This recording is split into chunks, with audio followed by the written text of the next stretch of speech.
सदियों पुरानी कहानी है जब बगदाद शहर की एक बस्ती में इस्माइल नाम का एक रजाईगर रहता था। इस्माइल पढ़ा लिखा नहीं था, इसलिए गरीबी की जिंदगी गुजार रहा था। उसका घर 4 लोगों पर मुश्तमिल था।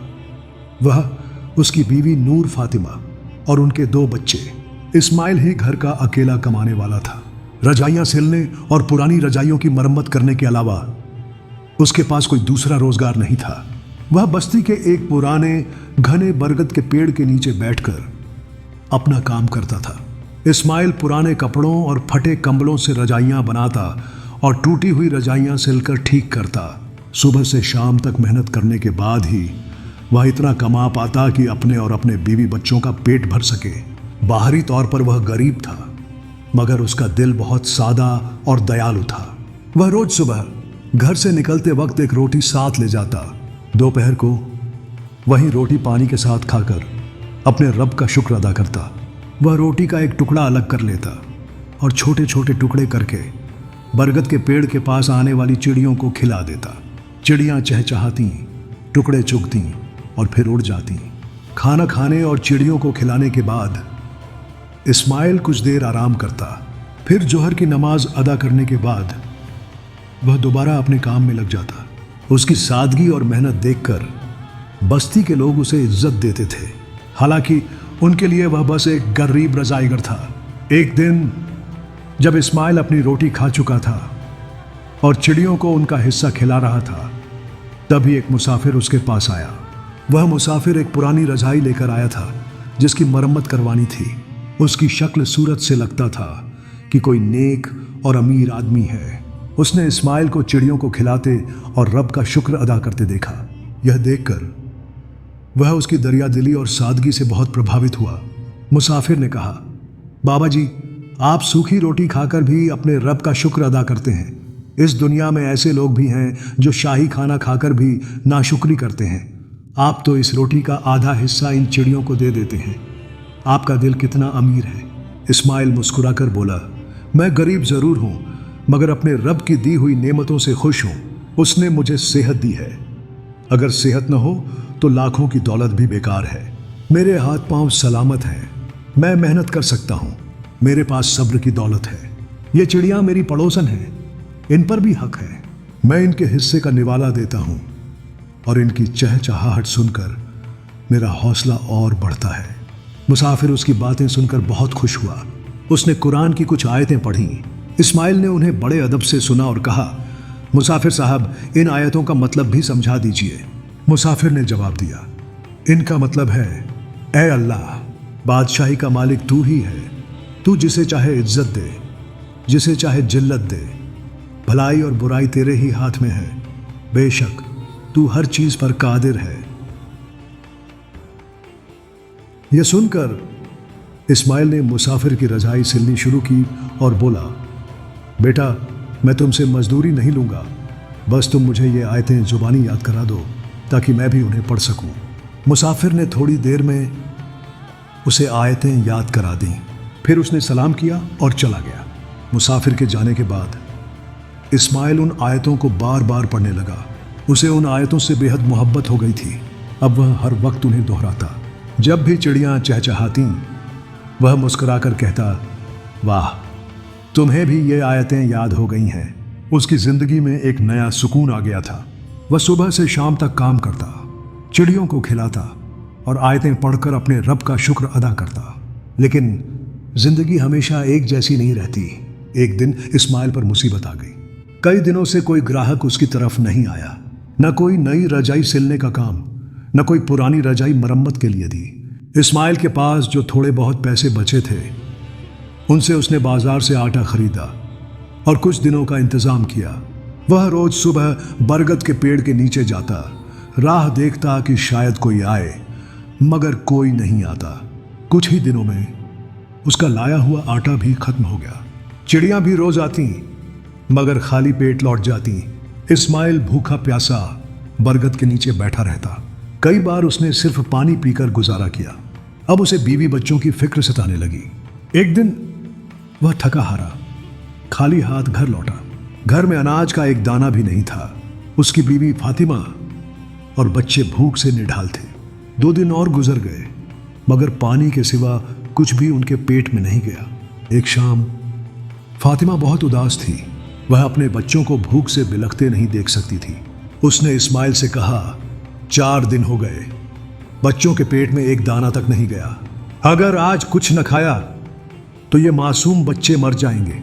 सामने वाले पड़ोसी के घर आज दावत है, बाहर हलवाई खाना बना रहे हैं। तुम उनसे जाकर कुछ खाना या पैसे मांग लो ताकि बच्चों का पेट भर सके। इस्माइल उदास बैठा था। उसने कहा, हमारा पड़ोसी बहुत कंजूस और जालिम है, गरीबों की मदद को गुनाह समझता है। मैं किसी का एहसान नहीं लेना चाहता, मगर बच्चों की यह हालत देखी नहीं जाती। अगर तुम कहती हो तो मैं जाता हूँ, शायद अल्लाह उसके दिल में रहम डाल दे। इस्माइल अपने पड़ोसी के घर गया। उसका नाम जाफर था, जो बस्ती का एक अमीर और घमंडी आदमी था। इस्माइल ने जाफर को सलाम किया और बोला, साहब, मैं कोई भिखारी नहीं हूँ, मगर 4 दिन की भूख ने मुझे मजबूर कर दिया है।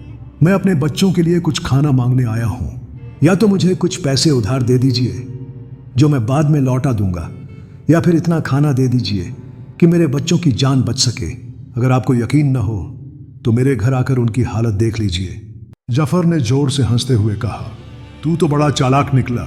मेरे घर के बाहर हलवाइयों को खाना बनाते देखकर सोचा होगा आज मांग कर खा लेते हैं, मगर तेरे जैसे लोगों के साथ कैसा सलूक करना है ये मैं जानता हूं।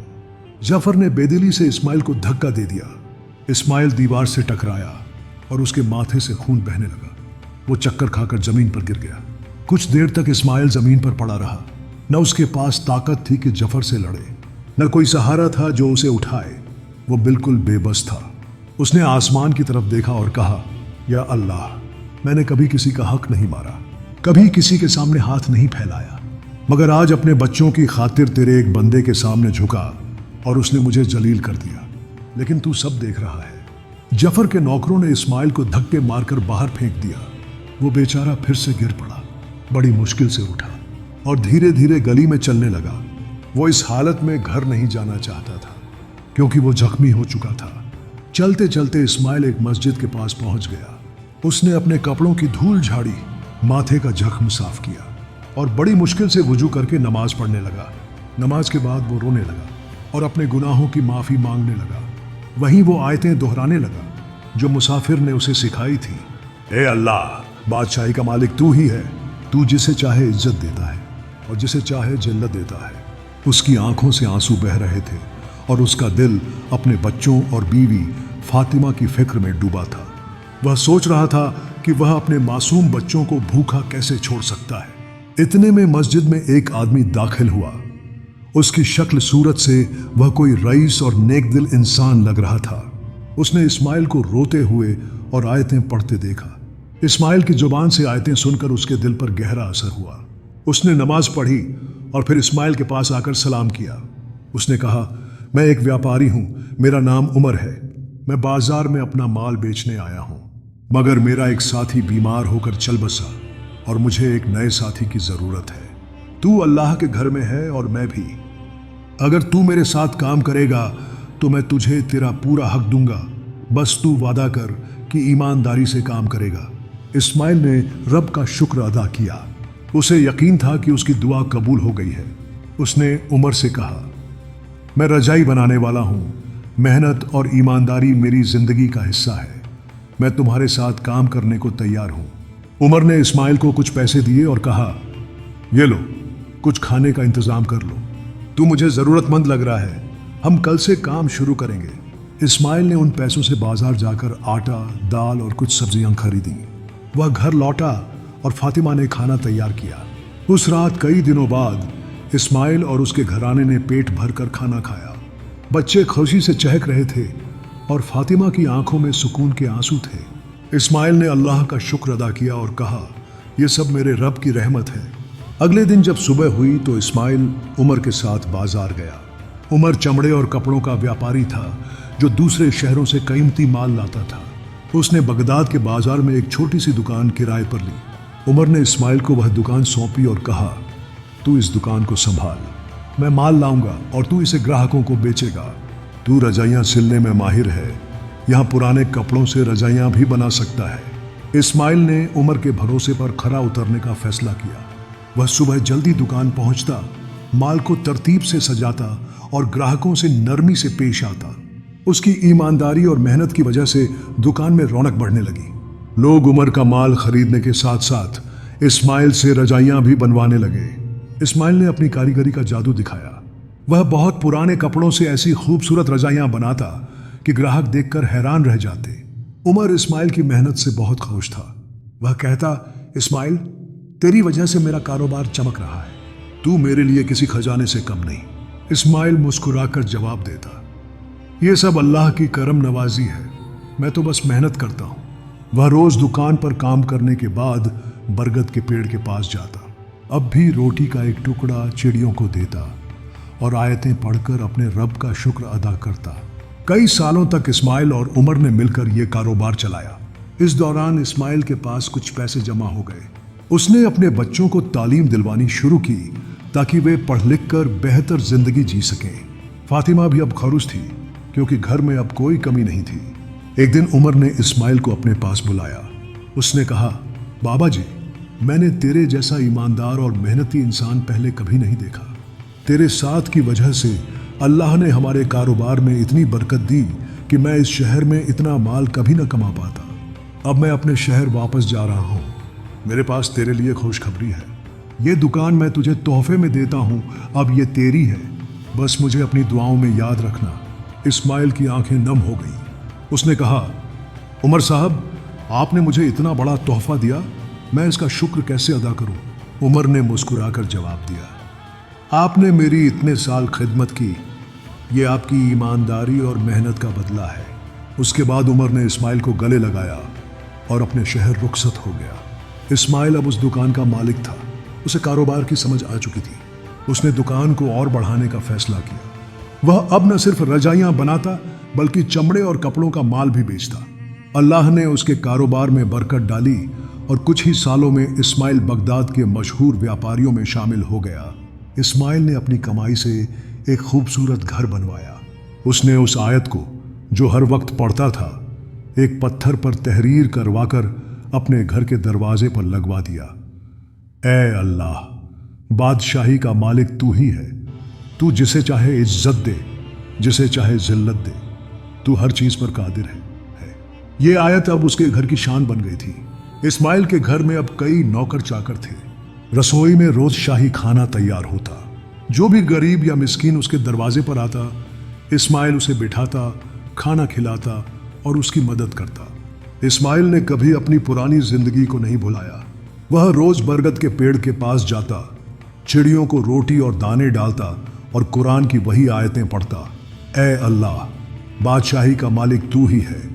तू जिसे चाहे इज्जत दे, जिसे चाहे जिल्लत दे, तू हर चीज पर कादिर है। ये आयतें अब उसके दिल का हिस्सा बन चुकी थीं।